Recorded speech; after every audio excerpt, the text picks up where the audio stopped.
Welcome to Rafa Said It Here, a show about everything and anything that happens in our lives that impacts our mind, body, and spirit. I am so glad that you're joining us today. Welcome to the show. Hey everybody, welcome to Rafa Said It Here. My name is Rafaela Silva, and welcome to another episode of my podcast. If this is your first time tuning in and you're listening through Spotify or Apple, make sure you hit that follow button and also the little bell next to it so that you can get notified of my latest episodes. If you're tuning in from YouTube, make sure you hit the subscribe button so that you can also get notified of my latest episodes. So today we're going to get right into it. The conversation we're having today has to do with how to, reprogram your mind and reprogram the subconscious so that we can be in alignment, not just with what it is that we want or we desire, but also to be able to reconnect to its original intent, its original reasoning for even existing in this realm that we're in right now. And I'm sure a lot of us who probably have tried so many times to get to a specific place in life or try to obtain certain things that we want, but somehow we always feel like we are constantly in this in this loop that we seem to not get out. Either we've tried so many different things and it didn't work, it doesn't seem to work, or we seem to keep repeating things in our lives. And that's because within our subconscious there is a specific program, and that program could have been installed there. When I say program, I'm talking about our life experiences, the different things that we have been taught to believe that is true and not true, good or bad, indifferent. Okay. So before we can actually be able to live out a purpose or even live out the things that we're creating for ourselves, that we want to create for ourselves, we must first look at what's present, what's within our subconscious, what is the programming, what exists there before we can change it into anything else. And the way we're going to do that today, I'm going to list ways that you can actually become aware of what is there, right? And also ways that you begin to reprogram, what it is that you want to see for yourself and for your life. But before I get into that, I want us to have this conversation within the context of these two cards in the major arcana. The first is the Fool. The Fool represents our conception, right?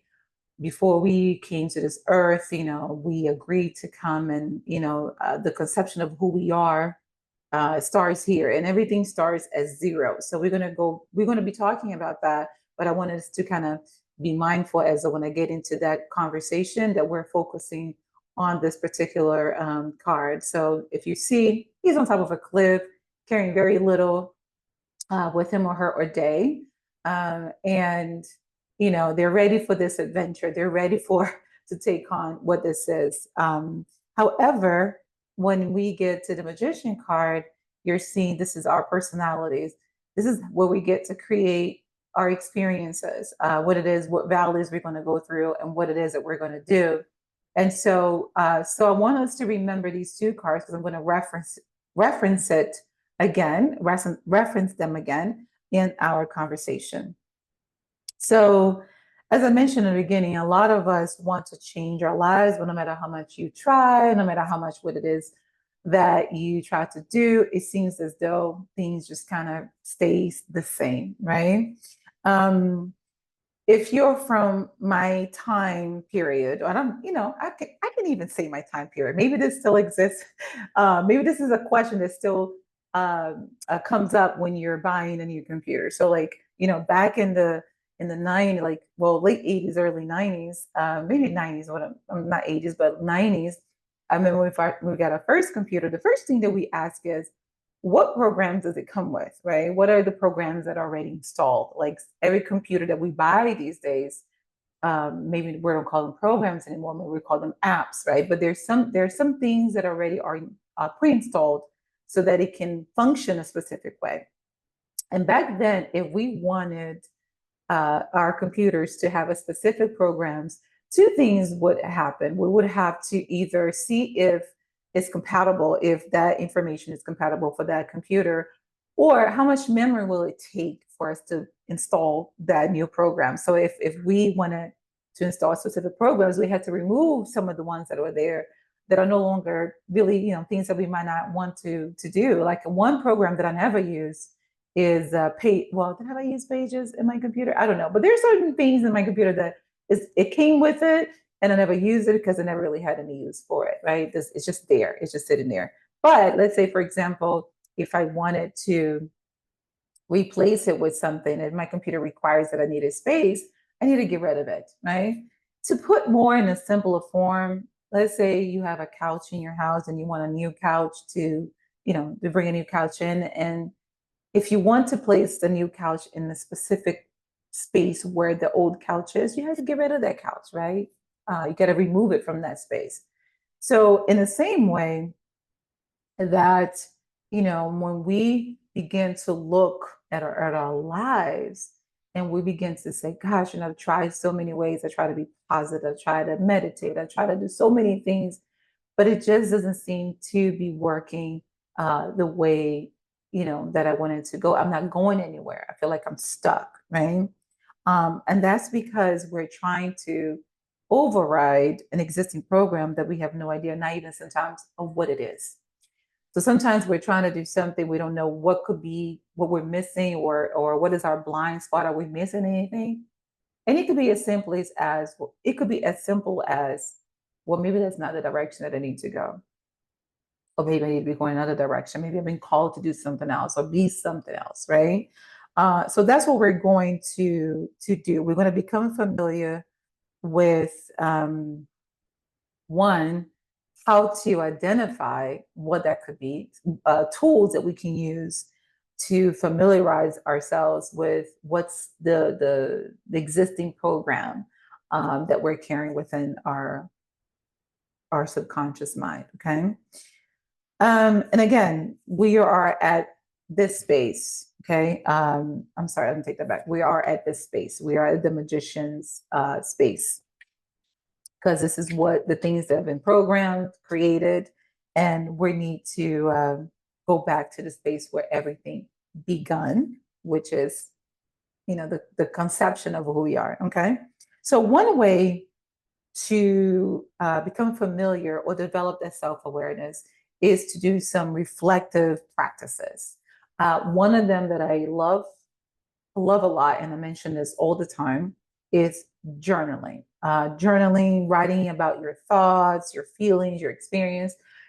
And what journaling does is it allows us to write these things down as they are, as we're seeing them, as it's happening or as it's happened, right?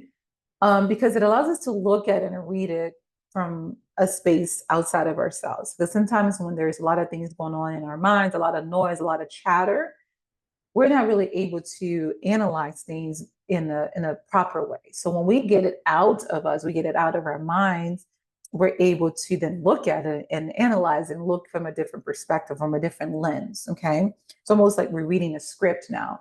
And so journaling allows us to kind of take all that chatter, all that stuff that's going on, and also know, allows us to see what we're really feeling, and why, why we're upset, happy, this or that. So journaling has that ability, and I like to call it power. I have a ebook. This is The Power of Journaling, and I'll put the link on the bottom here. It's a free journal. You guys can download if you've never journaled before. I have a lot of prompts there that you can use so you can get started, right? But it also helps you process your emotion and understand certain reactions that you have. But it allows us to also look at and see, that's what's in my subconscious. That's what's been programmed. That's what I believe to be true, good or bad, and different, right? So we are able to take those chatters and turn into kind of sort of like a script that we can read and look and say, oh, that's what's there, right? Another practice is meditation. Now, meditation, I always say that meditation will first shake you before it can ground you. Now, I had a lot of people that say to me, well, I can't meditate. I can't sit there because I get all this stuff going on, all these voices and things begin to happen in my mind. And they're supposed to, because guess what? There's a lot of going on there. But the thing about meditation, as with any practice, it requires a daily or constant doing, because it has to be something that becomes habitual, right? Eventually, as you do this often, as you meditate often, at some point that noise is going to lower. It's going to become less loud and confusion, because then you'll be able to, kind of sort it through, let the chatter just pass through, because that's all it is, it's just passing through. And then you'll be able to go inward. You're able to go inward and see what's inside, what's really going on the inside. You're going to be able to see what's there, like, oh, that's what was there that I didn't know. That's because the chatter was, you know, noisy. And therefore we couldn't really see or connect with what's inside. And the important thing about meditation, you guys, is that when we connect to what's inside, we go back to this space, the space of nothing, the space of conception. And I believe this is where creation is. We're able to hear the voice of the Most High, the creator of all this, the designer of all this, and say, okay, here's what it is that I conceived when I thought of you, when I thought about bringing you, when I thought about sending you into this space. This is what the plan it was and still is. And so when we do meditation, we're able to go inward and reconnect to that purpose, reconnect to what that is, right? We're able to remove everything that was created, parts that we created because of what we were told to be right or wrong, good or bad, or whatever it is. We begin to start to remove those layers, like peeling the onions, start removing those layers out of the space, and we're able to connect to that space. Okay. Another way to know also how, what's the programming, is also getting feedback from others. Now, feedback from people that you trust, not someone that are here who is not yet spiritually mature, because spiritually immature people are going to want to say things that was going to hurt you, that's going to, make you even doubt yourself even more. But you want to talk to people that know you, that love you, that you can trust, and have them give you some feedback on how you are showing up in the world. So let's say, for example, you are a mother, and you tend to, every time your child does something, because of fear of them hurting themselves, the first thing is you panic and you start screaming and yelling. But that's because you probably are modeling how your family was or someone in your family was. So of course, naturally, we're going to behave specific ways. But maybe there is a mother who says, you know what, there's another way to go about that. Or, let's, instead of panicking, having a conversation and begin to become curious about why a child took a specific action, as opposed to yelling and screaming and doing whatever it is because you think that's the way that you're going to get the child to do what is right, right? So feedback from others can help us see how we're showing up in the world that we don't know. We have a lot of blind spot, and because we do certain things so naturally that we don't notice, because it's always how it has been. But that at some point it doesn't work, right? And another one that I want to add, and I will list more, you guys, on the comments. I'm not going to give you all of these. There's a lot of ways that we can begin to build the self-awareness. But another one is therapy and coaching. So if you go to a therapist, they're able to listen, they're able to listen from an objective space, and they're able to give you certain things, they're able to see things that you also don't see, because again, we're the ones, living this whole thing, and we're not looking at ourselves, we're just living. And also a coach is also able to help you do these self-awareness spaces to see what's programming. So all the things that I listed here has to do with this aspect of ourselves. Okay. The magician. Because what that does, what the magician represents as well, you guys, is the magician says, hey, I'm going to have this experience. I'm going to create this. I'm going to go through this hill, this mountain. And then it also has the ability to recreate themselves. But in order to recreate themselves, we got to go back here. We have to go back to zero, to the full, and go back to a place of what I like to call sometimes nothing. Again, taking out of the space something that might be occupying a space then needs to, and what needs to be put into that space is what it is that you're called to do, or maybe your next adventure, the next thing that you're here to do, or you decided that you want to create for yourself. Okay. So now we're going to move into how to begin the reprogramming. Like, what do I need to do now to do this reprogramming? And we're going to be focusing on the full card.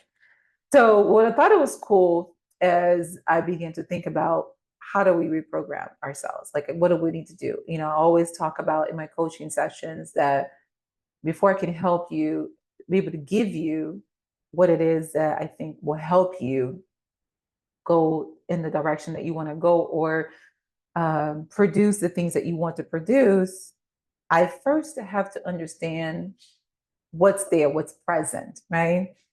And what I like to always call what's in the space, what's in the space of you not being able to get to where you want to be or where you want to go.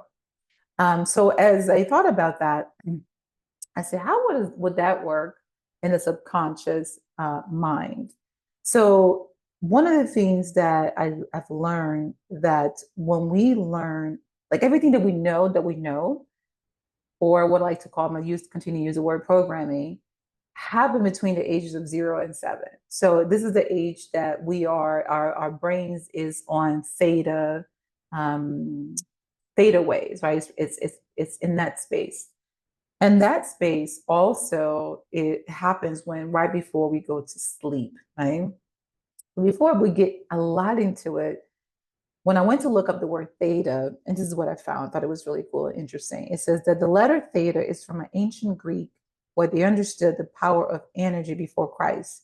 In ancient times, theta, the symbol, before reaching its final form, as we use it now, was a circle where it symbolized the all, that is, the universe, infinity, the world, right? And I love that so much because to me, it represented this space right here, the all, right? The whole world, right? But here it gets better. And it says it is seen in connection with creativity, intuition, daydreaming, and fantasizing, and it's repository for memories, emotions, or sensations. So I said, gosh, it's the space where two things are happening: is connection with creativity, intuition, daydreaming, fantasizing, but it's also a repository for memories, emotions, and sensations. So that part of our conscious is where not only we're able to create something new, but it's also where everything that already is stored. So what happens is theta waves are strong during internal focus, meditation, prayers, and spiritual awareness. And that is why meditation is so important, because we go back into that, we connect to that space of ourselves, that theta space of ourselves, right? Because it allows us to see what's there, but it also allows us to remove it and begin to create something new, right? We go from here to here, right? And so how do we then activate these theta waves? Well, you already know that meditation is one of them, right? But another one is what's called binaural beats. And if you guys have seen a lot of those, if you do meditation, you will see there is a lot of what do you call it? Frequencies, binaural beats, frequencies, right? It allows us to; those beats allow us to put our subconscious into a theta space. So like we could be sleeping or we could be up meditation, but it allows our brain to go into that state of theta. Okay. You can also do self hypnosis. And self-hypnosis is a little bit familiar to meditation. You just, you're awakened when you do.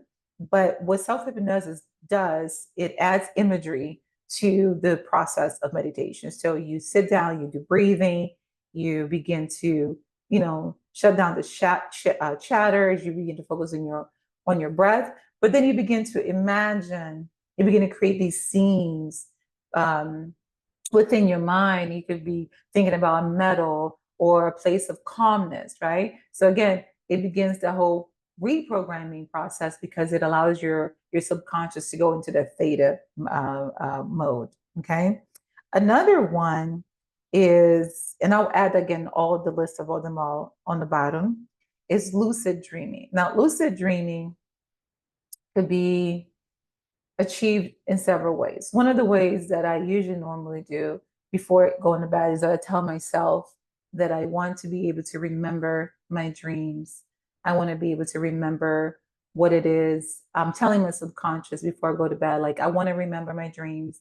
I want to wake up and know what they are. Sometimes you can go to sleep with some meditation music, but you normally tell, the way that I achieve it is you tell yourself that you want to remember your dreams. And then what happens, you go into the sleep state, and if it feels like you're sleeping, but you're kind of not. And you're able to see things as they're happening. You're able to access that part of your brain and know what's happening in real time. You're able to see it. It feels like you're dreaming, but you're not dreaming. So it's like you're awake, but you're not awake, kind of sort of thing. Now, there are several ways to do lucid dreaming. This is the way that I do it.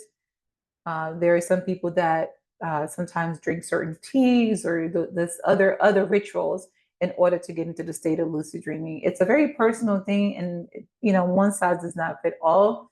I always say do some research and see which way works best for you. But again, it's another way to get into that theta stage of your subconscious mind and be able to begin to reprogram, our be able to reprogram our subconscious, right? To put in there what it is that you want. Now, one of the things that I want to add to that also is, so let's say, for example, if you're doing self hypnosis, right?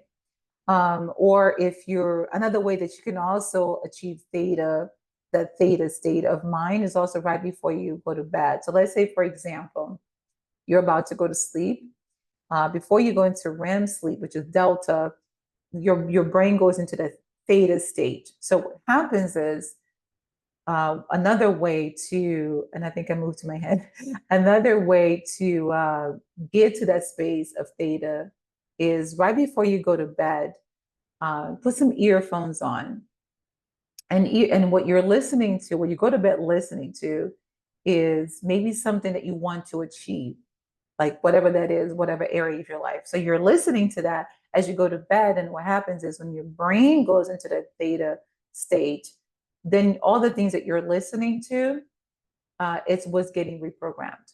What I like to do is, as you know, I'm not saying nothing wrong with listening to certain frequencies and certain things, but I actually record my own voice in a little voice memo and begin to listen to that as I go to bed and fall asleep listening to my own voice saying what it is that I am, that I want, right? And that's what's getting reprogrammed in my subconscious mind. If you guys go a few episodes back, I did 11, and I recorded 111 affirmations that I got from Billy Carson. And if you don't want to record yourself, a lot of the affirmations that he said that I also recorded, those are great for reprogramming, for beginning to clean out what's on the subconscious mind that does not work. And begin to give it some positive ways of looking at yourself. Now, the key thing that I want to say here, you guys, the goal of this reprogramming is for two things. I think I mentioned this in the beginning. One is to remove what it's there that is no longer serving, that is stopping you from really living the life you want. But the life you want and the life that we should be seeking are the ones that happen at conception. Okay. That's the one that we want. What was it that we were here to do, came to do, created to do? I think when we begin to remove peel the onion, remove those layers, and we begin to reconnect to that space. I speak for myself because it's been, for me, long overdue. You begin to see life from such a different lens, and you really begin to desire this. You begin to desire what is deconception, what it is that I'm here to do. The second thing is, as you are beginning to go on this new journey of your life, remember that love, the infinite sign here, is always present. That means we never lose connection to the source. We never lose connection to that conception of who we are.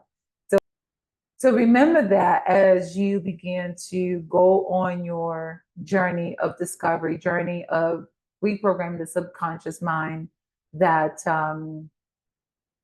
that one is possible, and two, that no matter what it is that you're going through, that there's still time for us to go back to source, to zero, and do a reset and start a whole new life for yourself. So thank you for joining me this week, you guys. I hope to see you next week. If you have any questions, leave a comment. Or if you're on YouTube, leave a comment. If you have any questions, you can find me on Instagram at I am Rafaela Silva. That's letter I, letter M, Rafaela Silva, or A New Life School. Until next time, you guys. Bye.